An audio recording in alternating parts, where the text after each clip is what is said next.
కరెక్ట్గా సార్.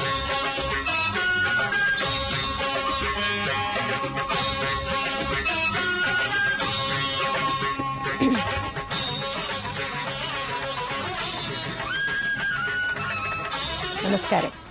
ధర్మ సందేహాలు కార్యక్రమానికి స్వాగతం. ఈనాటి కార్యక్రమంలో మన ధర్మ సందేహాలని నివృత్తి చేయడానికి మన స్టూడియోకి విచ్చేశారు ప్రముఖ ఆధ్యాత్మిక గురువులు, ఆధ్యాత్మిక యాత్రికులు, రామాయణ ప్రవచన సుధాకర బ్రహ్మశ్రీ మల్లాది వెంకట రామనాథ శర్మ గారు. మరి మనందరం కూడా వీరి ద్వారా మన ధర్మ సందేహాలని నివృత్తి చేసుకుందాం. నమస్కారం గురువుగారు. గురువుగారు, ఇప్పుడు ఫాల్గుణ మాసం నడుస్తుంది కదండి, ఫాల్గుణ మాస విశేషాలను వివరిస్తారండి. శ్రీ గురుభ్యో నమః.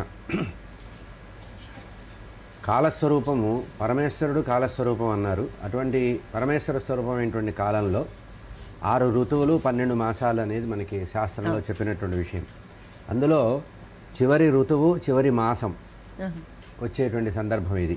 అంటే మనకి మాఘ ఫాల్గుణాలు శిశిర ఋతువుగా చెప్తారు.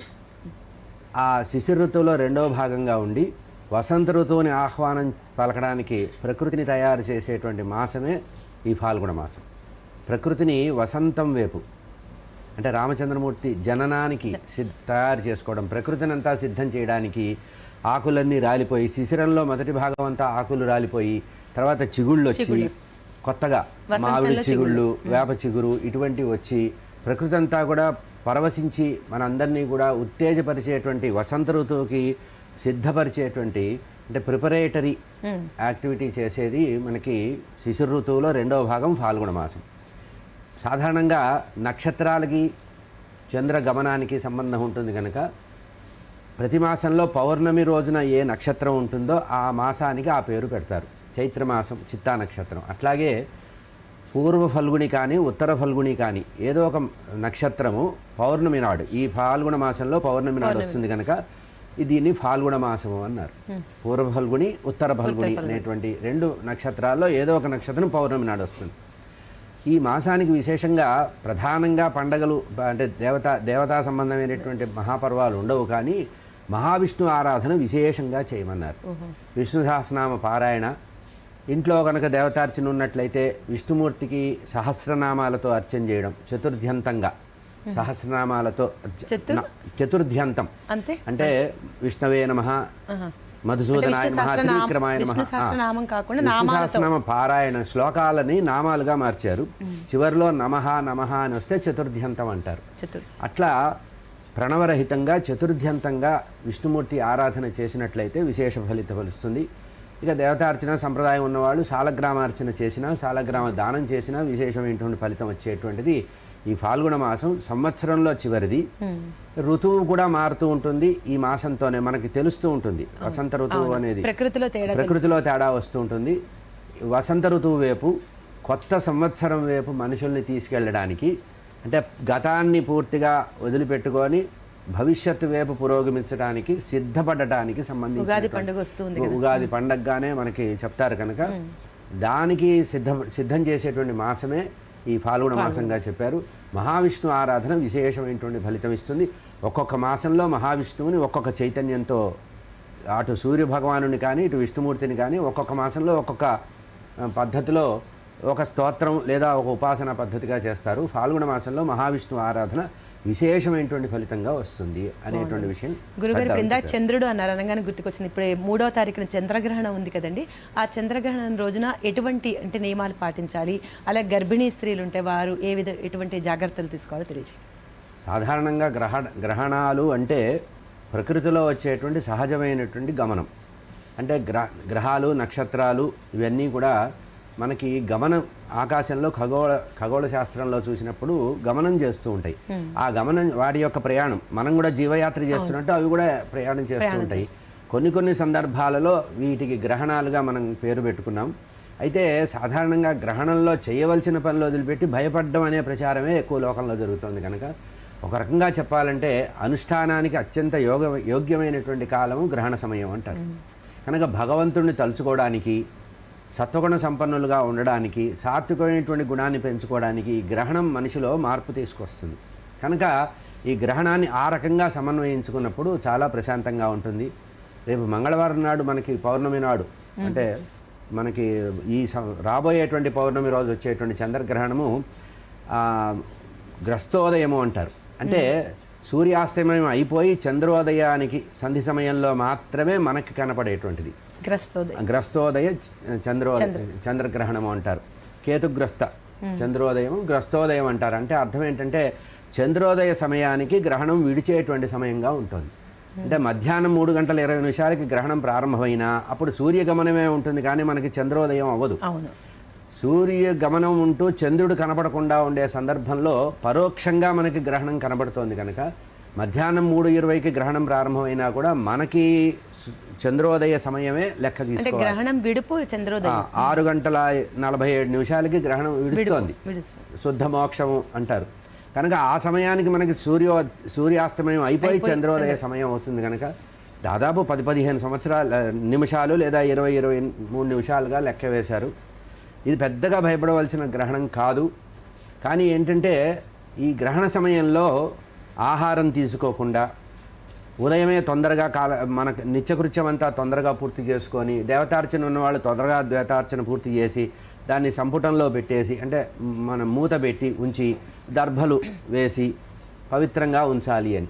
కనుక గ్రహణానికి పూర్వకంగా ఉండేటువంటి పదార్థాలు మళ్ళీ గ్రహణానంతరం వాడకుండా ఉంచే పద్ధతి ఉంది.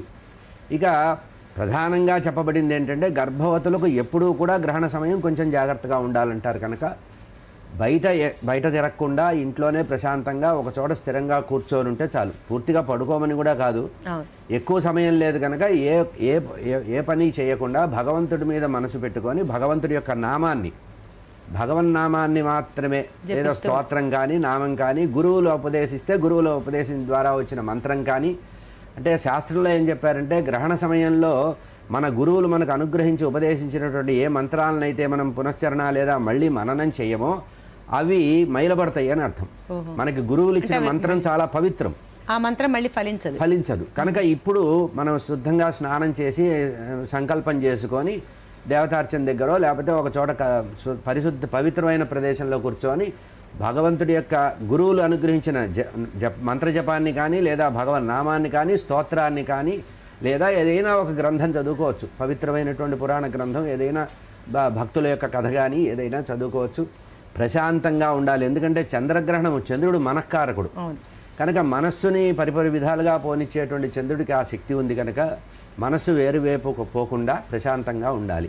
ఒక అదృష్టం ఏంటంటే భగవంతుడు మనకు అనుగ్రహించినట్టే మనం సాధారణంగా సాయంత్రం పూట వంటలు మొదలు పెట్టేటప్పుడు 6 తర్వాతే సూర్యాస్తమయం తర్వాతే మనం వంట చేస్తాం కనుక సూర్యాస్తమయ సమయానికి మళ్ళీ గ్రహణం వెళ్ళిపోయే సమయం 6:47 లెక్క వేసుకొని ఆ సమయానికి పవిత్రంగా స్నానం చేసి ఇల్లు శుభ్రంగా కడుక్కొని ఆ తర్వాత మనం వంట చేసుకొని తినడం అనే పద్ధతి ఉంది. కనుక ఇది చాలా చిన్న గ్రహణం, దీని గురించి ఎక్కువగా ప్రచారం జరుగుతోంది.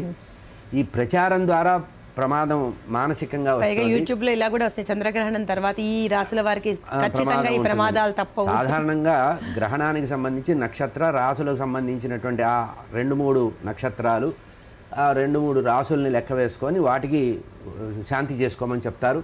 అది మనకి కుటుంబాల్లో పెద్దవాళ్ళ ద్వారా వస్తుంది, పంచాంగాల్లో విరళంగా చెప్తున్నారు. వాటికి భయపడద్దు. ఒకటేంటంటే దానం అనేది ఎప్పుడు చేసినా మంచిదే కనుక గ్రహణ సమయంలో దానం విశేషమైన ఫలితం వస్తుంది. గ్రహణం గురించి మరింత విపులంగా మనం డిస్కస్ చేద్దాము. కాలర్ రెడీగా ఉన్నారు. హలో హలో నమస్కారం అండి, చెప్పండి, ఎక్కడి నుంచి మాట్లాడుతున్నారు? కల్లూరు గురువు గారికి నమస్కారాలు స్వామి. 2 ధర్మ సందేహాలు. అడగండి. శరీరం మరణించిన తర్వాత ఇంకొక శరీరాన్ని ఆశ్రయిస్తాడా?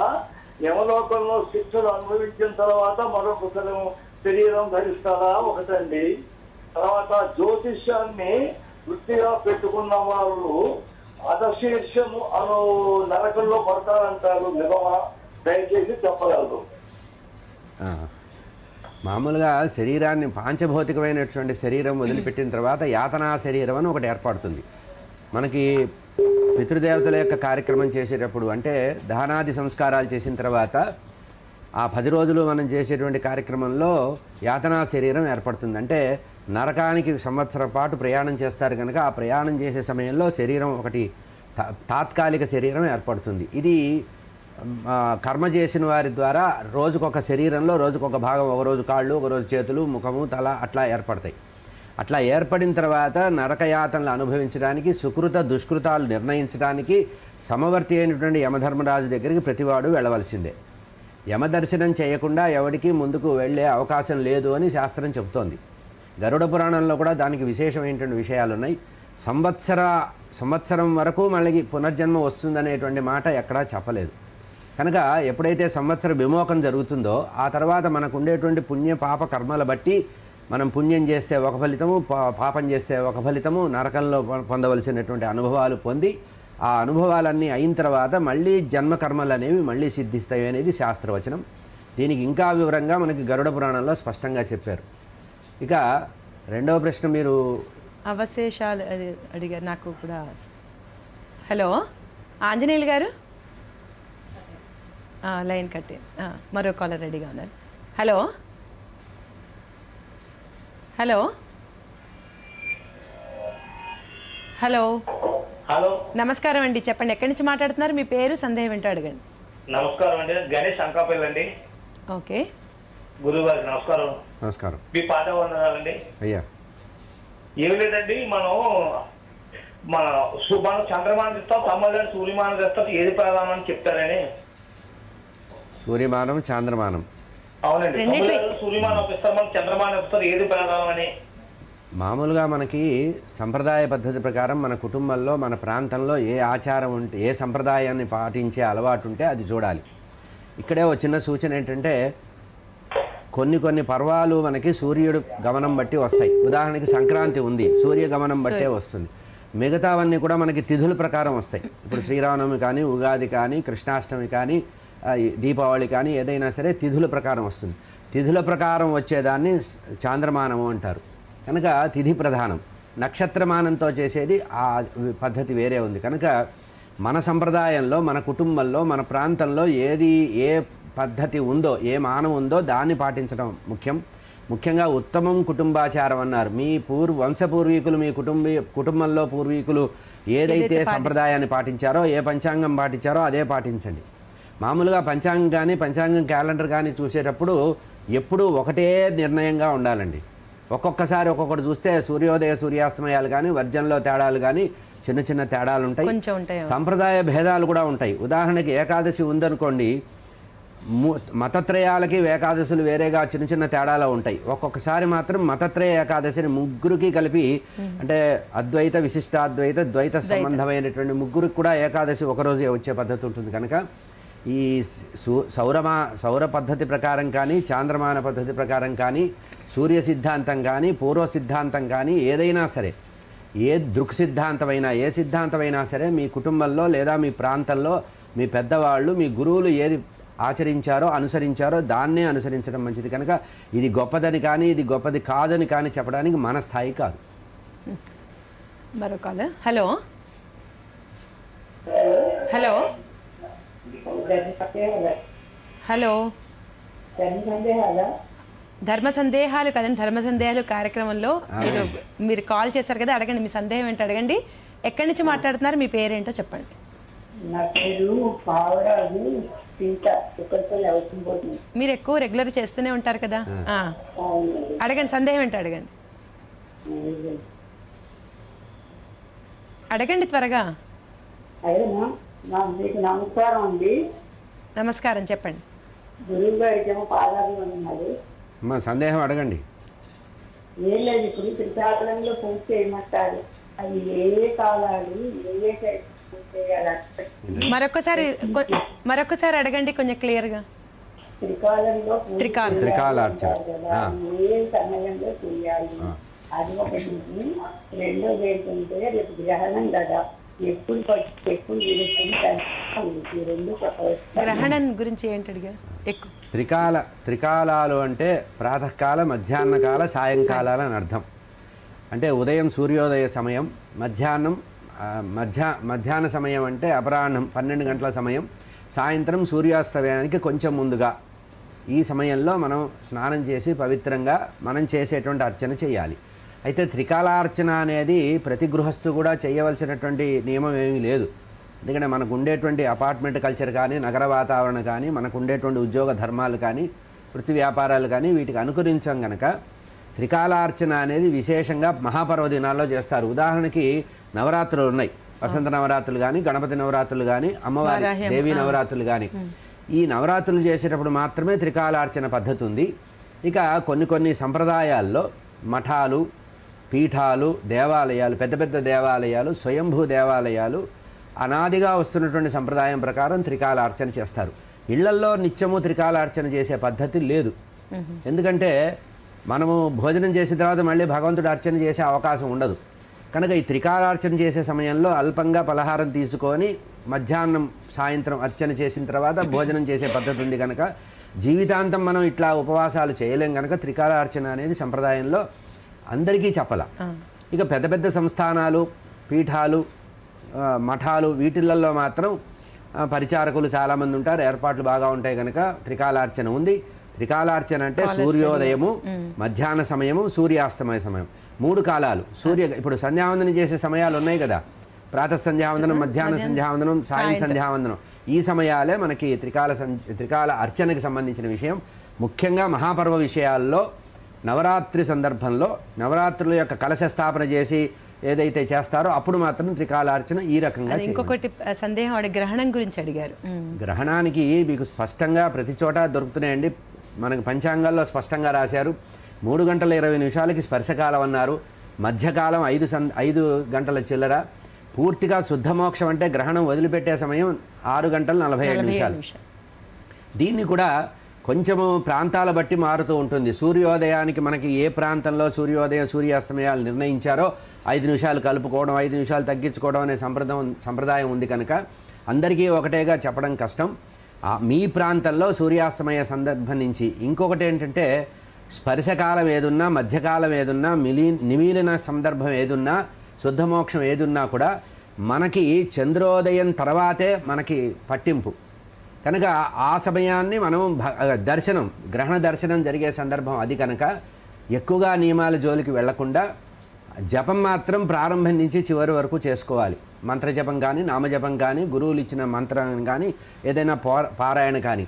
ఇంకా కొన్ని గ్రంథాల్లో ఏం రాశారంటే దేవాలయాల్లో ఈ సమయంలో మొత్తం అభిషేకము లేదా అర్చన చేస్తూ గడపమని కూడా మనకు గ్రంథాల్లో ఉన్న విషయం ఉంది. మరి దేవాలయాలు మూసే సందర్భం మనకి కొంత కనబడుతోంది. కానీ ఈ మధ్య ఇటీవల కొంతమంది పండితులు చెప్పిన మాట ఏంటంటే గ్రహణ సమయంలో కూడా కొన్ని దేవాలయాలు తెరిచి ఉంచి అర్చన కైంకర్యం చేయమన్నారు.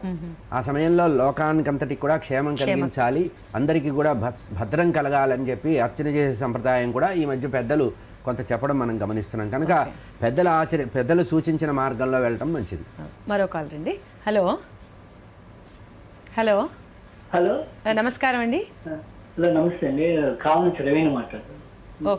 గురువు గారికి నమస్కారం. అయ్యా నమస్కారం. ఇప్పుడు వాస్తవంగా ఈ పటాన్ని విగ్రహాన్ని పూజించడం కంటే మనలో ఉన్న జ్యోతి స్వరూపంగా చైతన్య శక్తిగా ఉండే పరమాత్మ నుండి మనసు లగ్నం చేసి పూజలు మంత్రపఠనం చేస్తే ఫలితం తెలియజేస్తాను కోరుతున్నాను. మామూలుగా అర్చన పద్ధతులు ఎట్లా ఉన్నాయంటే ప్రాతీకోపాసన అంటే సగుణోపాసన, నిర్గుణోపాసన అని 2 ఉన్నాయి.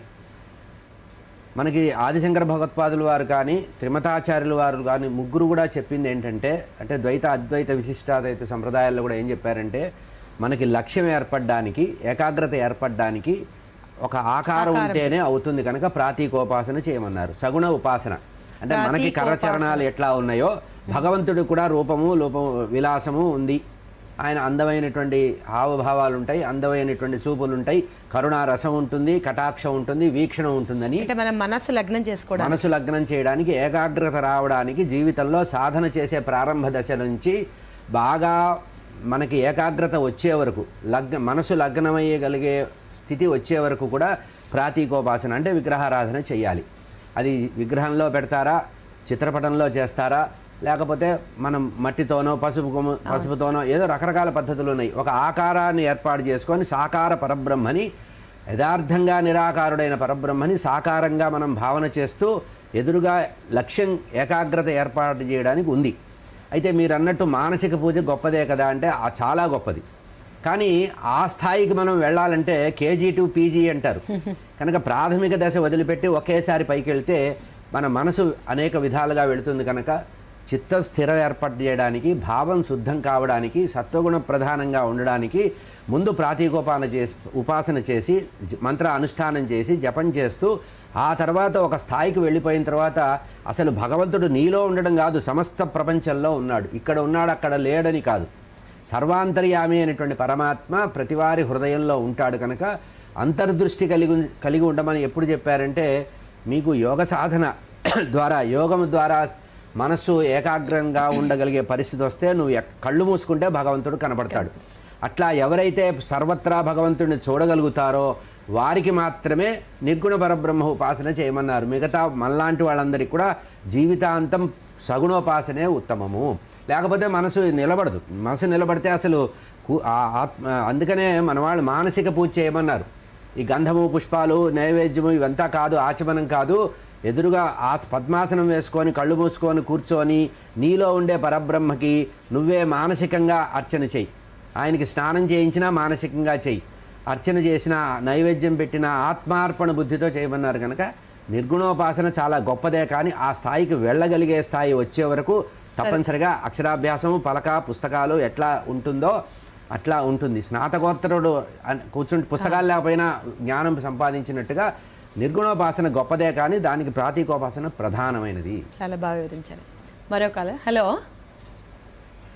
హలో హలో మేడం, నమస్కారం అండి. చెప్పండి, ఎక్కడి నుంచి మాట్లాడుతున్నారు? మీ పేరు, సందేహం అండి. నమస్కారం మేడం. గురుగారికి నమస్కారం. అయ్యా, సందేహం మీ అడగండి. పేరు, ఎక్కడి నుంచి మాట్లాడుతున్నారు? భూషణం మేడం, రావిడాల. ఓకే, రావిరాలు, అడగండి.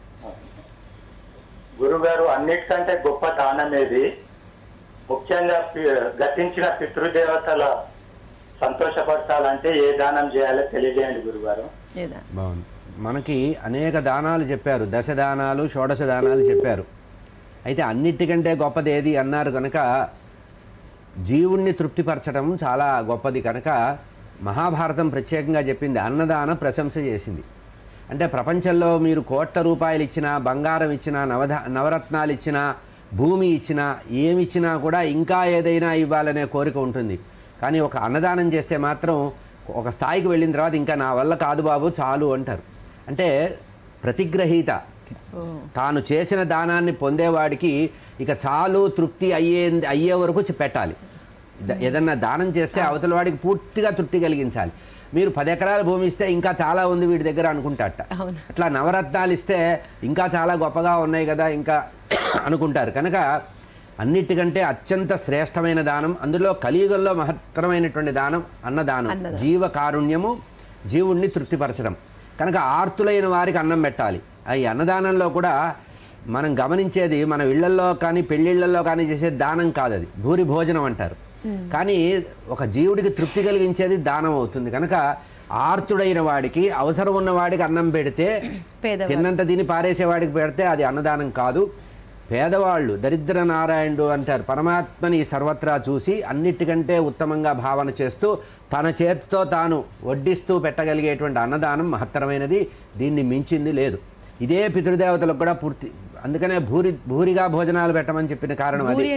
భూరి అంటే బాగా ఎక్కువ కానీ చాలా పెద్ద లెవెల్లో చేయమని. ఓకే, బాగుంది. మరొక. హలో హలో హలో, నమస్కారం అండి. నమస్కారం. చెప్పండి, ఎక్కడి నుంచి మాట్లాడుతున్నారు? మీ పేరు, సందేహం ఏంటో అడగండి. గుంటూరు. అడగండి మీ సందేహం. సందేహం అడగడానికి ఇంత సందేహిస్తున్నారు మీరు, త్వరగా అడగండి. గురుగారు, నాదొక సందేహం. ఇప్పుడు రామాయణ, భారత, భాగవతాలు ఉన్నాయి కదండి. హలో హలో సుబ్బలక్ష్మి గారు, అడగండి మీ సందేహం. గురుగారు నమస్కారం అండి. అమ్మా నమస్కారం. వందనాలు గురుగారు. గురుగారు, వంశవృక్షం అంటే ఏమిటండి? అందులో ఎన్ని తరాలు ఉండాలి? అది ఒకసారి వివరించండి. ఒక్కసారి మరొకసారి అడగండి అమ్మా. గురుగారు, వంశవృక్షం వంశవృక్షం, అందులో ఎన్ని తరాలు ఉండాలి? ఎన్ని తరాలు వివరించండి గురుగారు. మామూలుగా మనం ఏదన్నా ఒక దానం చేసేటప్పుడు, ముఖ్యంగా కన్యాదానం చేసేటప్పుడు కానీ, దేవాలయాల్లో వివాహాలు చేసేటప్పుడు కానీ, అంటే శాంతి కళ్యాణాలు చేసేటప్పుడు కానీ దశ పూర్వేషాం దశాపరేషాం అంటారు. కనుక మనకు అదృష్టంగా ఉంటే వంశవృక్షం తయారు చేసుకుంటే 50 తరాలు రాసుకున్నా రాసుకోవచ్చు. ఉదాహరణకి రామాయణంలో రామచంద్రమూర్తికి కళ్యాణం చేసినప్పుడు, సీతారామ కళ్యాణం జరిగినప్పుడు అటు 27 తరాలు ఇటు 27 తరాలు చెప్పారు. అంత గుర్తుంటే చాలా గొప్పది. కానీ వంశవృక్షాన్ని పూర్వకాలంలో ఏం చేసేవాళ్ళంటే దేవతార్చనలో దేవుడి చిత్రపటాలు వెనక ఒక కాగితం రాసి పెట్టేవాళ్ళు, కాగితం ఆ అట్టలో పెట్టేవాళ్ళు. ఎందుకంటే వంశం యొక్క పరంపర చెప్పమని. ఇప్పుడు గట్టిగా మనం ముత్తాత ఎవరంటే చెప్పబడే పరిస్థితి లేదు, ఎవరినో అడగాల్సిన పరిస్థితి వస్తుంది. కనుక వంశము అనేది సాధారణంగా 10 తరాలండి. 10 తరాలు గుర్తుపెట్టుకోగలిగితే చాలా గొప్పది. అంటే దశ పూర్వేషాం, మనకంటే మన పూర్వీకులు 10 తరాల వారు, 10 జనరేషన్స్ అన్నారు. 10 తరాలు అది వంశవృక్షం. అంతకంటే ఎక్కువ గుర్తుంటే చాలా గొప్పదే. ఉదాహరణకు మీరు పురాణ గ్రంథాల్లో చూస్తే ఆ వంశ విస్తారం చెప్తారు. సూర్యవంశము, చంద్రవంశము, అట్లాగే మనకి ఉత్తముడు యొక్క చరిత్ర, ఇవన్నీ చెప్తారు కదా. స్వయంభూ మనువు యొక్క చరిత్ర, బ్రహ్మగారి సృష్టిలో ఉండేటువంటి చరిత్ర చెప్తారు. అట్లా ప్రతి వారికి కూడా వంశము ఎన్ని తరాలైనా పాటించవచ్చు. కానీ 7 తరాలు, మామూలుగా అటు 7 తరాలు ఇటు 7 తరాలు అని పెళ్లి సంబంధాల విషయంలో పూర్తిగా అంటారు.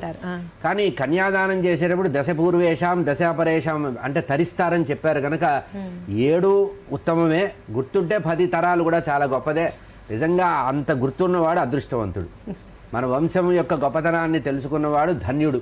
అది తెలుసుకోవడానికే జీవితాన్ని సక్రమంగా గడపాలంటారు. కనుక అది పిల్లలకి చిన్నప్పటి నుంచి చెప్పగలగాలండి. కానీ ఈ రోజుల్లో చాలా కష్టం కదా, చాలా తెలుసుకోవడం. కష్టం అంటే మన వంశాన్ని కనుక ఒకసారి మన పెద్దవాళ్ళ దగ్గర కూర్చొని మనం అడిగితే ఇవన్నీ చెప్తారు. వాళ్ళు 3 తరాలు చెప్తారు. ఇప్పుడు మన ముత్తాత గారు 3 తరాలు చెప్తారు, మన తాతగారు 3 తరాలు చెప్తారు. అట్లా చెప్తే 9 తరాలు ఉండాలి.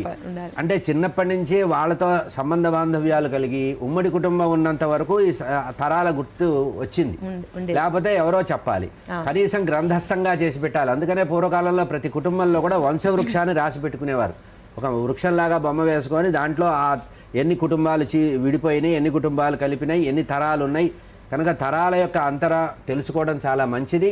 ఇది గ్రంథస్థం చేసి పెట్టుకోవడం కూడా చాలా మంచిది. మరొక హలో హలో హలో రాజశేఖర్ గారు, అడగండి మీ సందేహం ఏంటో. నమస్కారం అయ్యా, సందేహం అడగండి. శిశిర ఋతువు ముగింపు, రానున్న శోభాయమాన వసంత ఋతువు సాగుతుంది వసంతోత్సవం. ఎందుకు అడుగుతున్నానంటే ఊరు జరుపుకోవటం అనేది పాశ్చాత్య సంప్రదాయం అయిపోయి ఏమంటే జల్లేస్తున్నా. అసలు ఏ విధంగా ఇవి రామాయణ కాలం నుంచి ఉందంటారు కాబట్టి ఏ విధంగా జల్లుకోవాలి దీనికి జల్లుకోవడం ఏంటంటారండి రాజశేఖర్ గారు? జల్లుకోవడం వసంతోత్సవం. ఈ వసంతోత్సవం అంటే హోలీ పండుగ గురించి మనకి చారిత్రకంగా ఉన్న కథలే ఎక్కువ అండి. దాని తర్వాత పురాణ కాలానికి కలిపారు. కానీ చారిత్రకంగా దీనికి ఉత్తర భారతదేశంలో ఉన్నది. ఒకప్పుడు దక్షిణ భారతదేశంలో ఈ పండుగ గురించి ఎవరు అనుకునేవాళ్ళు కాదు. పెళ్లిళ్లలో కానీ గుళ్ళల్లో ఉత్సవాలు జరిగినప్పుడు కానీ గులాలు జరుపుకునేవాళ్ళు, వసంతం జల్లుకోవడం అనేది చేసేవాళ్ళు. ఏదైనా పుత్రజననం జరిగినప్పుడు కానీ, వివాహం జరిగినప్పుడు కానీ, ఏదైనా విజయోత్సవం చేసేటప్పుడు కానీ పన్నీరు జల్లడం లేదా గులాల్ జల్లుకోవడం ఉంది. రాజులు విజయం పొందినప్పుడు విజయధ్వజాన్ని ఎగరవేసి విజయ స్తంభాన్ని పెట్టి అక్కడ విజయోత్సవం చేస్తూ కర్పూరం, పచ్చ కర్పూరం జల్లుకునేవాళ్ళు. మీరు కర్పూర వసంతరాయలు మొదలైనటువంటి కథలు చదివితే కర్పూరం ముద్దలు జల్లుకునేవారు. భాగవతంలో చూసినప్పుడు పాలు, పెరుగు, వెన్న ముద్దలు జల్లుకునేవారు యాదవుల యొక్క కుటుంబాల్లో. ఈ రంగులు జల్లుకోవడం అనేది ఉత్తర భారతదేశ సంప్రదాయంలో వచ్చింది. రకరకాల చారిత్రకమైన కథలు ఉన్నాయి.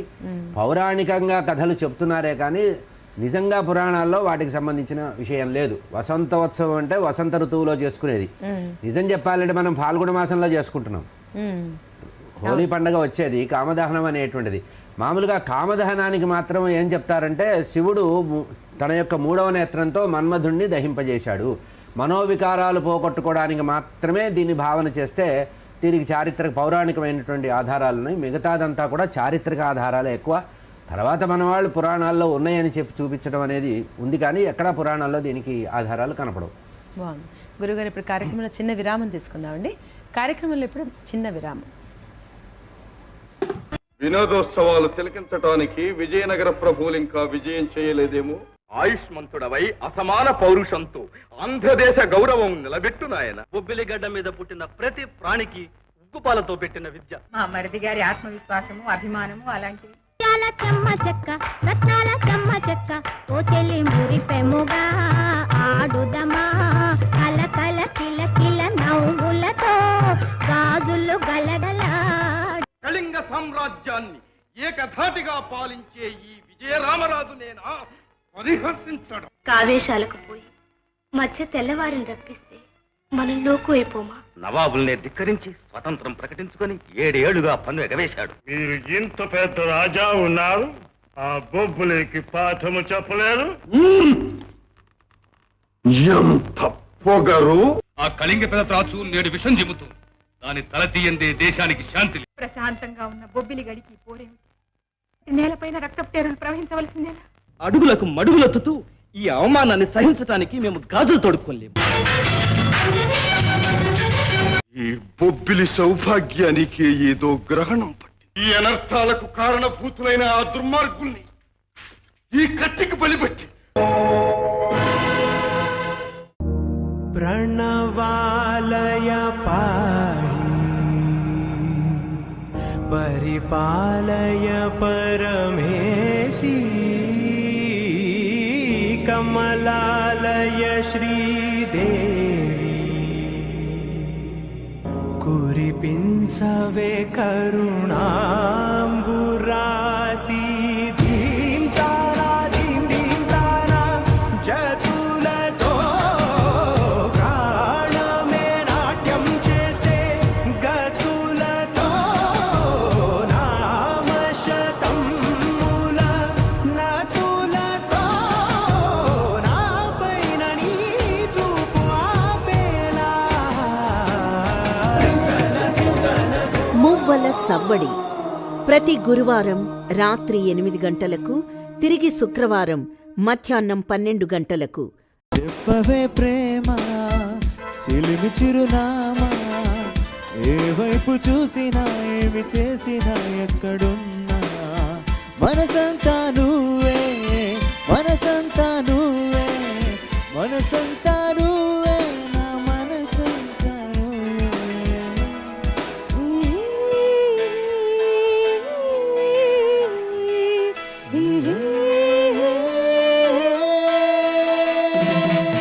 సంధ్యారాగపు సరిగమలు తొలి కలయికలు సాయంకాలపు చంచలి పూల పకపకలు డోరేమి రాగాల చోరేమి దాసదాన ప్రేమ నీ మీద శృతి కలిసిన సంధ్యారాగపు సరిగమలో తొలి కలయికలు.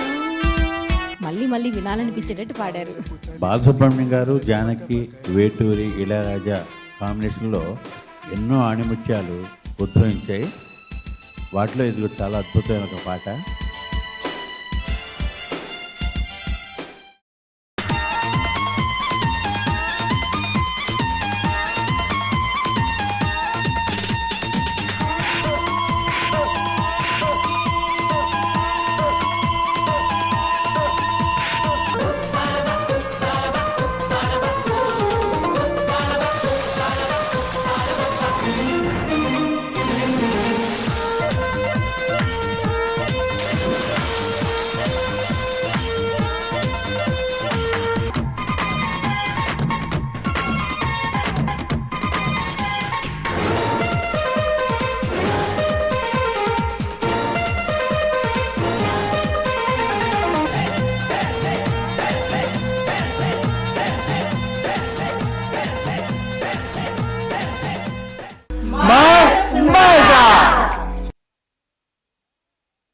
కార్యక్రమానికి తిరిగి స్వాగతం.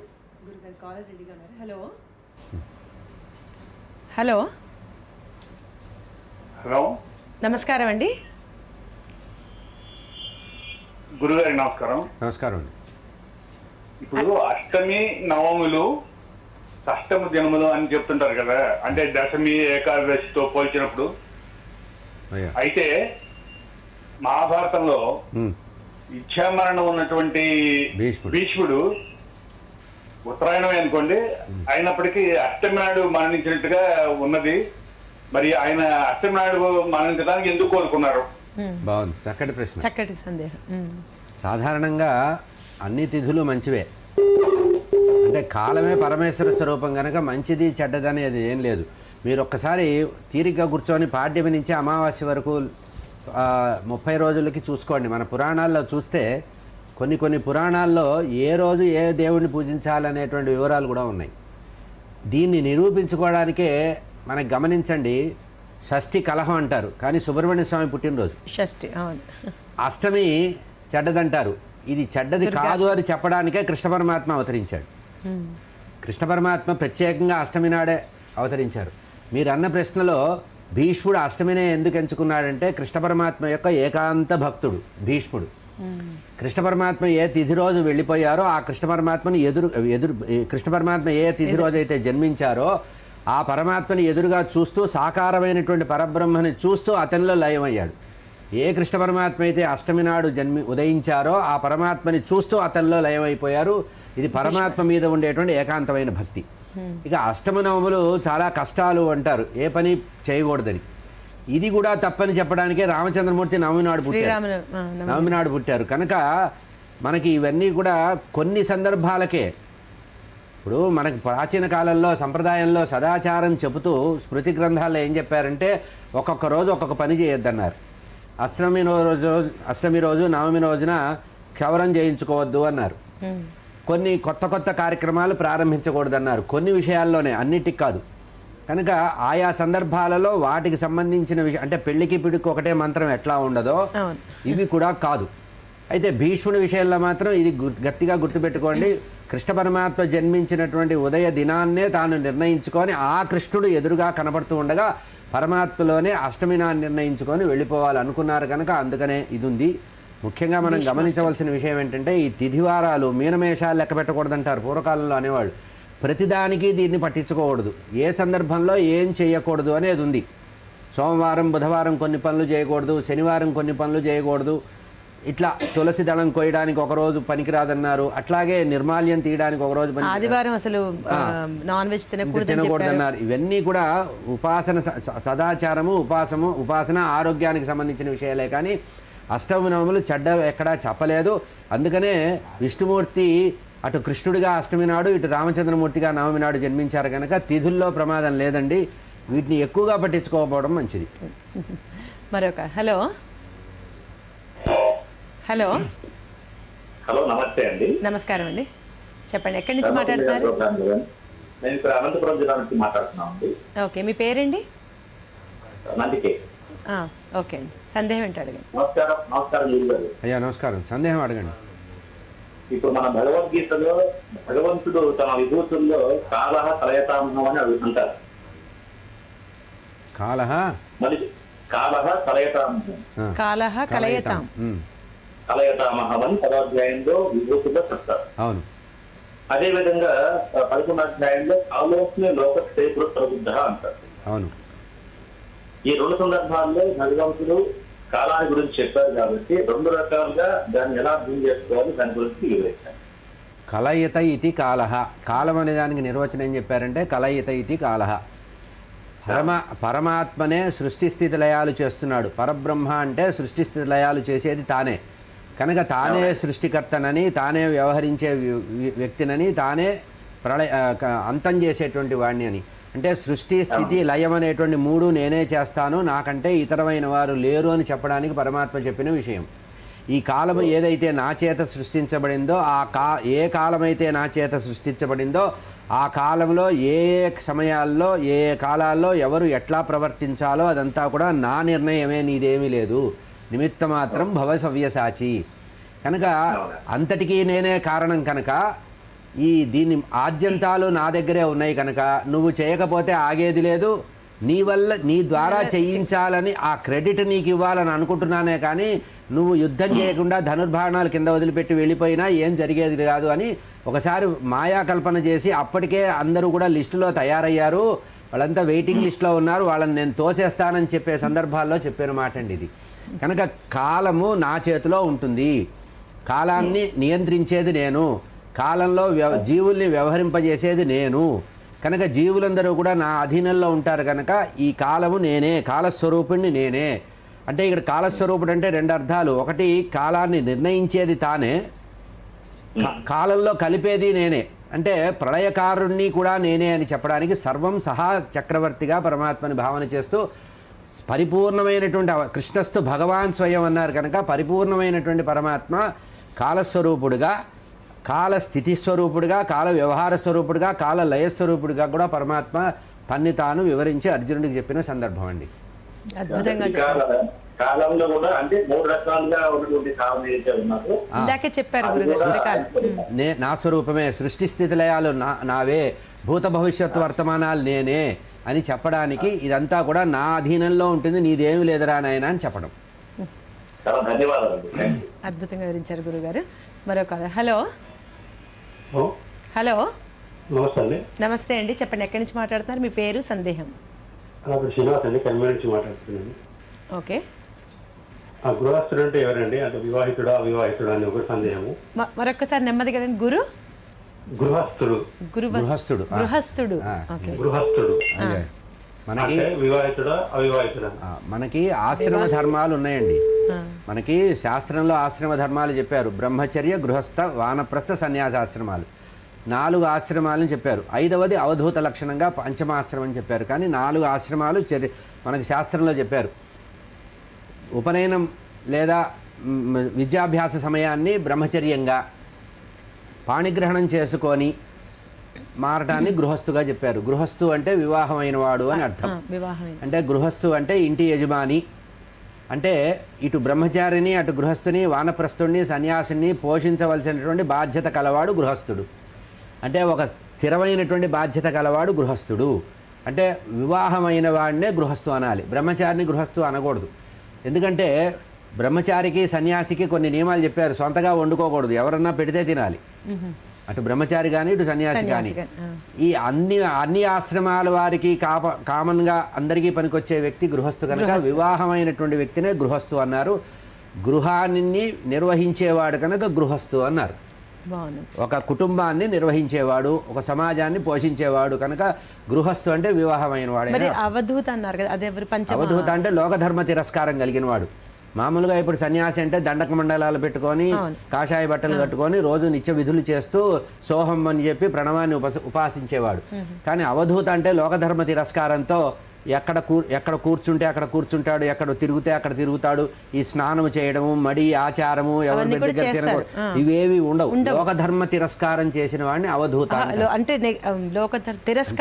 లోకధర్మాన్ని తిరస్కరించిన వాడు అంటే మీకుండేటువంటి ఈ పట్టింపులు, ఇవే ఆచారాలు, నాస్తికులు కాదు, దీనికి పైకి వెళ్ళిపోయిన వాడు. అంటే పరబ్రహ్మలో నిరంతరము కూడా ఎవరైతే రమిస్తూ ఉంటారో తానే పరబ్రహ్మ స్థితికి వెళ్ళిపోతాడో. లోకధర్మ తిరస్కారం అంటే ఈ మర్యాదలు, అంటే పొద్దున్న లేవాలి, స్నానం చేయాలి, అనుష్ఠానం చేయాలి, భోజనం చేయాలి, ఉపవాసం చేయాలి, లోక సంచారం చేస్తూ నిరంతరము లోక సంచారం చేస్తూ ఈ శరీరాన్ని సమాజానికి అర్పించిన వాడు. అవధూతల్లో ఉన్నారు. దత్తాత్రేయ స్వామి అవధూతగా చెప్తారు. రమణ మహర్షి వీళ్ళంతా అవధూతలే. దత్తాత్రేయ స్వామి లోకధర్మ తిరస్కారాన్ని చేసి కదా యోగి, కదా భోగి, కదా నగ్న పిశాచవత్ అంటారు. ఆయన ఒకసారి భోగిగా ఉంటాట దత్తాత్రేయ స్వామి, ఒకసారి యోగిగా ఉంటాట, ఒకసారి పిశాచంలాగా వస్త్రం లేకుండా దిగంబరంగా తిరుగుతారట. అట్లా లోకధర్మ తిరస్కారం చేసిన వారిని అవధూతలు అంటారు. అవధూత స్థితి చాలా గొప్పది. అంటే బ్రహ్మచర్య, గృహస్థాశ్రమ, వానప్రస్థ, సన్యాసాశ్రమాల తర్వాత మమ ఆశ్రమం పంచమం అంటారు దత్తాత్రేయ స్వామి. నాది 5వ ఆశ్రమం రా బాబు, మీరెవ్వరూ రాలేని ఆశ్రమం కనుక మనం ఎవరిని కూడా ఆ స్థాయికి చెప్పకూడదండి. ఈ కలియుగంలో ఉన్న ఎవరిని కూడా ఆ అవధూత సంప్రదాయానికి మనం చెప్పకూడదు. ఎందుకంటే వాళ్ళ స్థాయి వేరు, వారు అన్నిటినీ అధిగమించిన వారు. ఇవన్నీ అయిపోయిన తర్వాత చివరి స్థాయి కనుక మొట్టమొదటే వాళ్ళకి ఆ పేరు పెట్టడం అనేది ఇది వ్యాపార దృక్పథంతో పెట్టిన పేర్లే. కానీ అవధూత అనేది దత్తాత్రేయ స్వామికి మాత్రమే వర్తిస్తుంది. మరొక హలో హలో హలో నమస్కారం అండి. నమస్కారం అండి, సాయి ప్రసాద్, హైదరాబాద్. ఓకే గురుగారు. అయ్యా సందేహం అడగండి. నమస్కారం గురుగారు. మీరు ఇదే కార్యక్రమంలో ఒకసారి లైవ్ లో గతంలో ఇట్లా మానవ జన్మ కొన్ని దోషాల వల్ల ఏర్పడుతుంది అని చెప్పారు. అప్పుడు ఆ దోషాలు వాయిస్ బ్రేక్ అవుతుందండి. మానవ జన్మలో తర్వాత ఏమన్నారు? మానవ జన్మ కొన్ని దోషాల వలన ఏర్పడుతుంది అని చెప్పారు గురువు గారు. ఆ దోషాలు ఏమిటో చెప్పలేదు గురువు గారు. మామూలుగా మనం చేసేటువంటి కర్మలలో సకర్మ, కుకర్మ, అకర్మ అని 3 ఉంటాయి. సక్రమంగా చేసిన కర్మని సకర్మ అంటారు. కుకర్మ అంటే చెడ్డ కర్మలు. ఇంకా దుష్కర్మలు కొన్ని ఉంటాయి, పని కట్టుకొని చేసేటువంటి మహాపాపాలు. వీటి వల్ల అసలు పురాణ సంప్రదాయంలో చెప్పింది ఏంటంటే అన్ని పుణ్యకార్యాలే చేస్తే వాడికి జన్మ లేకుండా వాడు దేవుడు అయిపోతాడు, అంటే దేవలోకానికి వెళ్తాడు. సగము పుణ్యము సగం పాపం చేసిన వాడు మర్త్యలోకం విహంతి, మానవలోకంలో పుడతాడు. సగం పుణ్యము సగం పాపం చేసిన వాడు మానవ జన్మ పుడతాడు. ఇక పూర్తిగా పాపమే చేసిన వాడు పశుపక్షాదులుగా, క్రిమికీటకాలుగా, స్థావర జంగమాలుగా పుడతారని గరుడ పురాణం చెప్తోంది. కనుక మానవ జన్మ పాపం వల్ల వస్తుంది అనేది యథార్థమే. అయితే ప్రతి మానవ జన్మ పాపం అని అనద్దు. ఎందుకంటే మనం మహాత్ములందరూ కూడా, పుణ్యాత్ములు కూడా భూమి మీద మానవులుగా జన్మించారు. అయితే వాళ్ళని కారణ జన్ములు అంటారు. మనది కర్మజన్మ, మనం చేసినటువంటి పుణ్యపాప కర్మల వల్ల వచ్చేది. వాళ్ళు మహాకారణం కోసం, లోకోపకారం కోసం. ఉదాహరణకి శంకర భగవత్పాదులు అటువంటి వారు లోకంలో జ్ఞానాన్ని విస్తరింపజేసి సనాతన ధర్మాన్ని వ్యాప్తి చేయడానికి వాళ్ళు వచ్చారు. వారు కారణజన్ములు అవుతారు. మనమందరూ కూడా కర్మజన్యం, అంటే ఏదో ఒక పని చేయడం వల్ల, అది పుణ్యం కానీ పాపం కానీ, స్వల్పమైనటువంటి పాపాలు, స్వల్పమైనటువంటి పుణ్యాలు చేయడం వల్ల మానవ జన్మ వస్తుంది. అయితే ఈ వచ్చిన మానవ జన్మని సరిగ్గా తెలుసుకొని మళ్ళీ మనం పుణ్యకర్మలే చేస్తే మళ్ళీ జన్మ రాదు. కనుక ఏ పాపం అనే దానికి లిస్టు లేదు. అంటే క్రూరమైన పాపాలు చేసిన వాడికి భాగవతంలో మీకు పంచమస్కంధం చివరిలో చెప్తారు, నరక వర్ణన చేస్తూ ఎవడికి ఏ పాపం వస్తుంది, వాడి జన్మలు ఎట్లా మారతాయి ఉంది, జన్మ పరంపర గురించి చెప్పారు. అంటే మనం అనవసరంగా అవతల వాడిని హింసించామనుకోండి, ఈ జీవితాంతం హింసను అనుభవించేటువంటి కుక్క జన్మనో పంది జన్మనో వస్తుంది. కారణం ఏంటంటే కనబడ్డవాడల్లా ఒక రాయి వేస్తాడు. భాగవతంలో పంచమస్కందంలో. ఇంకా పుణ్యమైన జన్మ కొంత వచ్చినప్పుడు ఏ ఆవుగారో పుడతాడు, దాన్ని ఎవడూ కొట్టడు, పూజిస్తారు. అట్లా పశుపక్ష్యాదులుగా జన్మించినప్పటికి కూడా గరుత్మంతుడు కనబడ్డాడు అనుకోండి, మనం నమస్కరిస్తాం. అట్లాగే వానరం కనబడితే నమస్కరిస్తాం. వారి యొక్క జన్మ, అంటే మానవ జన్మకే పుణ్యపాపాలు సగంగా చెప్పారు కనుక ఇది శాస్త్ర ప్రమాణంగా చెప్పిన మాటే. మహాపాపాలు చేస్తే మానవ జన్మ వస్తుందని అనుకోవడానికి లేదండి. ఒకవేళ మహాపాపాలు చేస్తే పశుపక్ష్యాదులుగా పుడతారు, అంటే క్రూరమైనటువంటి జంతువులుగా, హీనమైనటువంటి నీచంగా భావన చేసి భయపడేటువంటి జన్మలు కొన్ని ఉంటాయి. కనుక మానవ జన్మ మాత్రం పుణ్యము పాపము, పుణ్యపాపాలు రెండూ కూడా సమానంగా ఉంటే మర్త్యలోకం, అంటే మానవలోకంలో మానవుడిగా పుడతాడు అన్నారు. కనుక ఇదంతా శాస్త్ర విషయం. జన్మ పరంపరకు సంబంధించినటువంటి కర్మ విపాకం అనేటువంటి గ్రంథంలో ఈ మాటలు ఉంటాయండి. మరో call. Hello hello hello hello నమస్తే అండి. హలో నమస్కారం అండి. చెప్పండి, ఎక్కడి నుంచి మాట్లాడుతున్నారు, మీ పేరు, సందేహం ఏంటో అడగండి. చంద్రశేఖర్ ఛానల్ అండి. ఓకే గురుగారు నమస్కారం. అయ్యా నమస్కారం. గురుగారు, మామూలుగా భార్యాభర్తలు కపిల సమేతంగా గోదానం చేస్తారు కదా, ఆ గోదానం అర్హులైన బ్రాహ్మణులకే ఇవ్వాలంటారు, మరియు అర్హులైన గోమాతగా శిక్షులు ఇవ్వాలంటారు. ఈ కలియుగంలో ఈ రెండు సాధ్యమైన అది అవుతుంది. ఈ చనిపోయిన తర్వాత చేసే గోదానం, వైతరణి గోదానం, అది ఇది ఒకటైనా వేరే తెలియగలుగుతారు? మనకు ఉండేటువంటి దానాలు, అనేక దానాలు ఉన్నాయండి. దాన ప్రకరణాలే చాలా పురాణాల్లో దానం సంబంధించిన దాన ప్రశంస చేసినటువంటి సందర్భాలు ఉన్నాయి. మహాభారతంలో ఈ గోదానానికి సంబంధించి చాలా విశేషాలు భీష్ముడు ధర్మరాజుకు చెప్పిన సందర్భం ఉంది.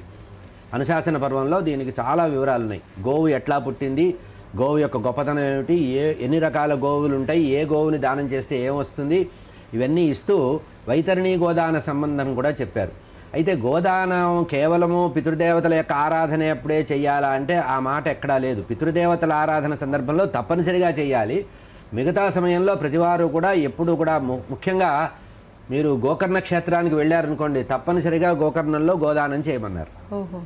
గోకర్ణంలో వెళ్ళిన తర్వాత గోవుని చక్కగా అలంకరించి వత్ససహితంగా చక్కగా పాలిచ్చేటువంటి మంచి ఆరోగ్యవంతమైనటువంటి గోవుని దానం చేయమన్నారు. గోకర్ణంలో గోదానం చేస్తే మళ్ళీ జన్మ ఉండదన్నారు.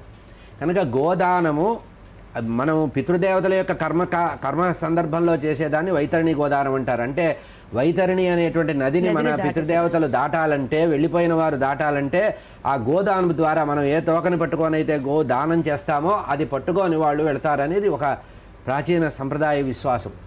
ఇక గోదానం అనేది మనం నిరంతరము చేసేటువంటి దానాల్లో మహత్తరమైన దానం. మీకు ఎప్పుడు శక్తి ఉంటే అప్పుడు దానం చేయవచ్చు అన్నారు. దీనికి క్షేత్రంలో చేసేటువంటి దానము దేవాలయానికి సమర్పించవచ్చు, లేదా ఒక యజ్ఞయాగాది క్రతువులు చేసేటువంటి వ్యక్తి నిత్యము నిరంతరము అగ్నిహోత్రం అర్చించేటువంటి నిత్యాగ్నిహోత్రులైనటువంటి వారికి గోదానం చేస్తే ఆ ఆవు యొక్క సంపదని, ఆవు ద్వారా వచ్చేటువంటి గోపంచకాలని పూర్తిగా యజ్ఞేశ్వరుడు యజ్ఞ పరబ్రహ్మకు ఉపయోగిస్తారు కనుక అది సద్వినియోగం. ఇంకోటి ఏముందంటే పాత్రత అపాత్రత అని 2 చెప్పారండి దానాల్లో. సత్పాత్ర దానం చేస్తే మనకి ఫలితం బాగా వస్తుంది. దానం చేసినవాడు తీసుకున్నవాడు ఇద్దరికి కూడా ఉభయత్రా కూడా లాభం కలిగేది సత్పాత్ర దానం. అపాత్ర దానం అంటే అర్థం ఏంటంటే మీరు ఏదన్నా ఒక వస్తువుని దానం తీస్తే దాన్ని వాళ్ళు వాడుకోకుండా అనుభవిస్తేనే పుణ్యం వస్తుంది, గుర్తుపెట్టుకోవాలి. మనం ఏదైనా ఒక వస్త్రం కానీ ఏదైనా ఇస్తే అవతల వ్యక్తి దాన్ని అనుభవిస్తుంటే ఆ అనుభవించినప్పుడు అతను ఏ అనుభవం అయితే పొందుతాడో ఆ అనుభవం పుణ్య రూపంలో ఇచ్చిన వాడికి చేరుతుంది. కనుక సత్పాత్ర దానం చేయమన్నారు. అంటే ఇక్కడ కాలం బట్టి మనం ప్రత్యేకంగా చెప్పుకోదగింది ఏంటంటే మనం ఇచ్చిన వస్తువుని వాడు సద్వినియోగం చేసుకోవాలి. మనం ఇచ్చిన దాన్ని వాడు అమ్మేసుకున్నారనుకోండి ఫలితం రాదు. కనుక ఇక్కడ దానం విషయంలో ముఖ్యంగా గోదానం విషయంలో గమనించాలి.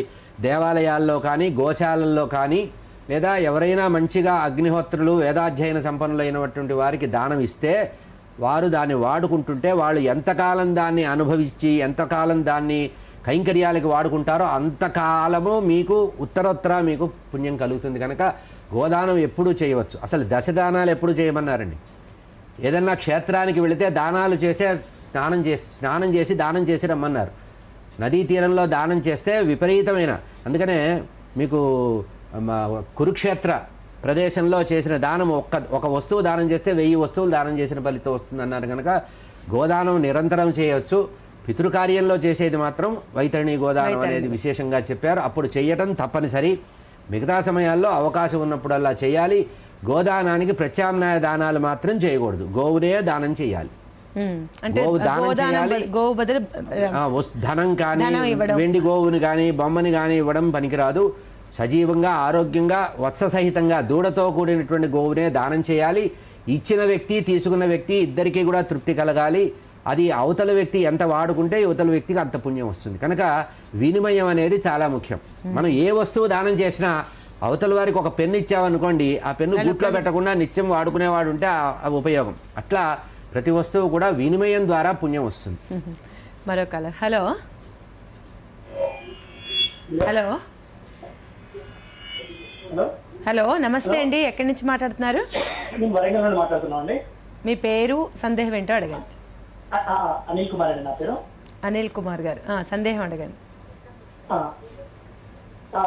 గురుగారికి నమస్కారం అండి. అయ్యా గురుగారు, మా నాన్న శివుడి భక్తుడు గురుగారు. అయ్యా సో తను ప్రతిరోజు శివాభిషేకం కంపల్సరీ రోజు చేసేవాడు. ఇప్పుడు ఆయన రీసెంట్ గా హార్ట్ అటాక్ తో చనిపోయారు. సో ఇప్పుడు మేము ఎలా మా ఇంట్లో పూజ ఎలా చేయాలి, మా ఇంట్లో ఉన్న లింగాన్ని ఏం చేయాలి, ఏం అర్థం కావట్లేదండి. రెండోది గురుగారు, అయ్యా చెప్పండి. మళ్ళీ ఇంకోటి ఏంటంటే మా నాన్న మెడలో రుద్రాక్ష మాల ఉండేది ప్రతిరోజు. ఇప్పుడు అది ఆపరేషన్ ముందు ఆ రుద్రాక్ష మాల తీసేశారు. ఇప్పుడు మరి ఆ మాలను మేము ఏం చేయాలి? ఈ 2 సమస్యలకు మరి సమాధానం చెప్తాను. ఆయన పూజలు చేయాలి. మీ కుటుంబంలో మీ వంశపూర్వీకులు ముఖ్యంగా మీ తండ్రి మీ తాత ఏదైతే ఆచారాన్ని పాటించారో దాన్ని తప్పనిసరిగా మీరు కొనసాగించాలి. భగవంతుడికి సంబంధించిన ఆరాధనని విశేషంగా చెప్పాలండి, చెయ్యాలి. ఉత్తమం కుటుంబాచారం అన్నారు. ఎవ్వరు ఎన్ని చెప్పినా కూడా అన్నిటికంటే అత్యంత శ్రేష్టమైనది కుటుంబాచారం. కనుక మీ కుటుంబంలో శివార్చన చేసే అదృష్టం ఉంది కనుక మీరు చాలా అదృష్టవంతులు. మీ తండ్రి గారు బహుశా వారికంటే ముందు ఆ కుటుంబంలో పరంపరగా ఆ శివార్చన చేసే సంప్రదాయం ఉండవచ్చు. కనుక మీరు మీ తండ్రి గారు చేసినటువంటి ఆ శివారాధనని పెద్దల దగ్గర తెలుసుకొని కనీసం ఆ మొత్తము మీకు మంత్రాలు రాకపోతే పంచాక్షరి నమశివాయ రోజు ఆ నమశివాయ మంత్రాన్ని అనేక మార్లు ఉచ్చరిస్తూ పవిత్రమైనటువంటి వస్త్రాన్ని ధరించి స్నానం చేసిన తర్వాత రోజు నమశివాయ మంత్రంతో పంచాక్షరి మహామంత్రం 3 కోట్ల మహామంత్రాలలో అత్యంత పవిత్రమైనది నమశివాయ పంచాక్షరి మహామంత్రం. కనుక నీళ్లతో అభిషేకం చేయండి. చేసిన తర్వాత తుడిచి ఇంత గంధం పుష్పం పెట్టి ఒక పుష్పము బిల్వము సమర్పించండి. ఇది మీ తల్లిదండ్రులు చేసిన దాన్ని మీరు తప్పనిసరిగా కొనసాగించాలి. దాన్ని ఎవరికి ఇచ్చి అనవసరంగా ఆ ప్రభావాన్ని ఇంకోరికి అందివ్వకండి. మీ నాన్నగారు ఇచ్చిన ఆస్తి ఎవరికన్నా రాస్తున్నారా? మీరు రాయట్లేదు. వారిచ్చిన వాళ్ళ దగ్గర ఉన్న కారు కానీ బండి కానీ మీరే వాడుకుంటున్నారు, అట్లాగే మీరే వాడుకోవాలి. ఇక రుద్రాక్షల విషయం చాలా అదృష్టం. వారు జపం చేస్తూ సాధన చేస్తూ నిరంతరము ఏ రుద్రాక్షలను అయితే ధరించారో తప్పనిసరిగా మీరు దాన్ని ధరించండి. మీ తర్వాత కూడా మీ కుటుంబంలో దాన్ని ధరించేటువంటి అవకాశాన్ని, అదృష్టాన్ని, ఆ సంస్కారాన్ని కుటుంబంలో కలిగించండి. మన వంశపూర్వీకులు ఏదైతే ప్రారంభించారో దాన్ని తప్పనిసరిగా ఎందుకంటే దీనికి ఒక పురాణాల్లో ఒక రహస్యం చెప్పారు. మన పితృదేవతలు అంటే మన వంశం పూర్వం వాళ్ళు ఏ దేవతలను అయితే ఆరాధించారో, గ్రామ దేవతలు కానీ, ఊళ్ళో ఉండేటువంటి దేవాలయం దేవత కానీ, ఎవరైనా కులదేవతలు, ఇష్టదేవతలు అట్లా ఎవరైతే ఉన్నారో వారు మన నుంచి ఆశిస్తారట. అంటే వాళ్ళు ఏదైతే చేశారో మనం కూడా అది చెయ్యాలని ఆశిస్తారట. కనుక ఆశిస్తే విశేషంగా అనుగ్రహిస్తారు. కనుక వారి యొక్క అనుగ్రహాన్ని మనం కూడా పూర్తిగా పొందాలంటే వారు వాడినటువంటి పూజా ద్రవ్యాలు, పూజా వస్తువులు, దేవతార్చన తప్పనిసరిగా పరిరక్షించి మనం కాపాడుకోవడం అదృష్టంగా భావించి మీరే ఉపయోగించాలి. అది చాలా అదృష్టం. అది మరొక హలో హలో సూతకంలో దేవతార్చన చేయకూడదని ఎక్కడా లేదండి. సూతకం సంవత్సరం అంతా అంటే ఆ 10 రోజులు 13 రోజులు మీరు చేయకూడదు. కానీ తర్వాత మీకు శుద్ధి అయిన తర్వాత, ఆశోచం వెళ్ళిపోయిన తర్వాత మీరు తప్పకుండా చేయవచ్చు. దేవతార్చన చేయకూడదని ఎక్కడా లేదు. అయితే విశేషంగా చేయకూడదు. అంటే పితృదేవతల యొక్క తిథి ఉన్న రోజున మాసికాలు పెడతారు కదా, ఆ రోజు ఘంటానాదం చేయకూడదు. నైవేద్యం ఎవరితన్నా పెట్టించండి, లేదా మాసికం అయిన తర్వాత మీరే పెట్టాలి. కనుక ఈ సంవత్సర ఆశోచం ఉంటే మీరు దేవాలయాలకి, క్షేత్రాలకి కొండలు ఎక్కకూడదు, కానీ దేవతలను ఆరాధించకూడదని ఎక్కడా లేదు. విశేషంగా చేయకుండా నిత్యము చేయండి, సులభంగా చేయండి. ఇందాక చెప్పా కదా, శివపంచాక్షరి మహామంత్రంతో రోజు జలాభిషేకం చేసి ఇంత గంధం పుష్పం పెట్టి, ఇంత బిల్వదళం వేసి, ఒక పువ్వు వేసి, ఒక అరటిపండో ఇంత చక్కెరనో ఏదో నైవేద్యం పెట్టండి. ఇది సంవత్సర ఆశోచం ఉన్నా కూడా నిత్యము చేసేటువంటి క్రతువులకి తప్పు లేదు. మరొకరు hello hello hello call cut అయినట్టుంది. గురుగారు, ఇందాక నేను అడుగుతున్నా, నా సందేహం ఏంటంటే, రామాయణ భారత భాగవతాలు ఉన్నాయి కదండి, అయితే ఇందులో వచ్చి రామాయణ గ్రంథాన్ని చదవమంటారు, సుందరకాండ పారాయణం అంటారు, ప్రత్యేకంగా భాగవతానికి మాత్రమే సప్తాహం అంటూ చేస్తుంటారు, ఎందుకని అలా? మనకు ఉండేటువంటి అష్టాదశ మహాపురాణాలు, రామాయణం అనే కావ్యము, మహాభారతం అనే ఇతిహాసం ఉంటే ఒక్కొక్క దానికి ఒక్కొక్క రకమైన ఫలితం చెప్పారు. జ్ఞానము బాగా వచ్చి క్రమశిక్షణతో ఉత్తమమైనటువంటి కుటుంబ ధర్మాన్ని పాటించే అదృష్టం రామాయణం ద్వారా వస్తుంది. ధర్మం అనేది మహాభారతం ద్వారా వస్తుంది. మోక్షం అనేది భాగవతం ద్వారా వస్తుంది.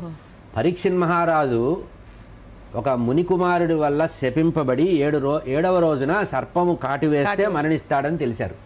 ఆ శాపము తనకి అప్లై అయ్యే లోపు 7 రోజుల సమయం ఉంది. కనుక 7 రోజుల్లో ముక్తి కలగాలి, మోక్షం కలగాలి, మళ్ళీ జన్మ రాకుండా ఉండడానికి ఏం చెయ్యాలని పరీక్షిత్ మహారాజు వెతుక్కుంటుంటే వ్యాస భగవానుడి కుమారుడైనటువంటి సుఖయోగిందుల వారు వచ్చి 7 రోజులు సప్తాహ రూపంలో 7 రోజులు ఆ భాగవతాన్ని ఉపదేశించారు. కనుక ఈ పరీక్షిత్ మహారాజుకు సుఖయోగిందుల వారు చెప్పిన సంప్రదాయం ప్రకారం, ఎందుకంటే వ్యాస భగవానుడు భాగవతం రాసినప్పుడు ఆయన కొడుక్కి 7 రోజులని చెప్పలా, కానీ కొన్ని కథలు భాగవత మహాత్యం చెప్పినప్పుడు 7 రోజులని గోకర్ణోపాఖ్యానము మొదలైనటువంటి ఉపాఖ్యానాల్లో ప్రత్యేకంగా చెప్పారు.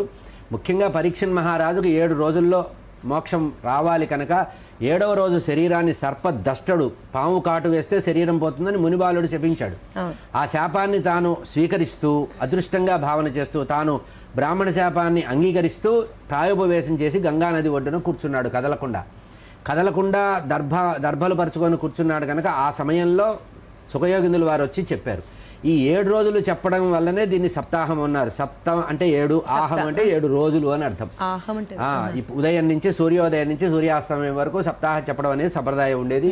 కానీ సుఖయోగిందుల వారు పరీక్షిత్ మహారాజుకు 7 రోజులు అంటే 24/7 అంటారే, అట్లా చెప్పినట్టే మనం భావన చేయాలి. సప్తాహం అంటే రాత్రింబగళ్ళు 7 రోజులు. ఈ భజన సంప్రదాయంలో కూడా సప్తాహ కార్యక్రమం ఉంది. భగవంతుడి యొక్క నామాన్ని 7 రోజులు చేస్తూ ఉంటారు. అట్లాగే విష్ణు సహస్రనామ పారాయణ కూడా సప్తాహం చేసే పద్ధతి ఉంది. కనుక ఈ 7 అనే సంఖ్య మోక్షానికి, అంటే వారంలో కూడా రోజులు 7 కదా, కనుక ఆ రకంగా ఆ సంప్రదాయం వచ్చింది. భాగవతానికి ఈ సంప్రదాయం ఉంది. రామాయణానికి 9 రోజులు చెప్పి నవాహం అంటారు. దేవి భాగవతానికి 8 రోజులు చెప్తారు. అట్లాగే 11 రోజులు శివపురాణానికి చెప్తారు. ఒక్కొక్క గ్రంథానికి ఒక్కొక్క సంఖ్య నియమం చెప్పారు. కనుక భారతానికి 18 రోజులు అనే సంప్రదాయం కూడా ఉంది. బాగుందండి. గురుగారు మీ విలువైన సమయాన్ని వెచ్చించి స్టూడియోకి వచ్చేసి ఎందరో ధర్మ సందేహాలు నివృత్తి చేశారు. శతకోటి ధన్యవాదాలు. నమస్కారం. చూశారు కదండి ఈనాటి ధర్మ సందేహాలు కార్యక్రమాన్ని. ఇంతటితో ఈ కార్యక్రమం సమాప్తం. నమస్కారం.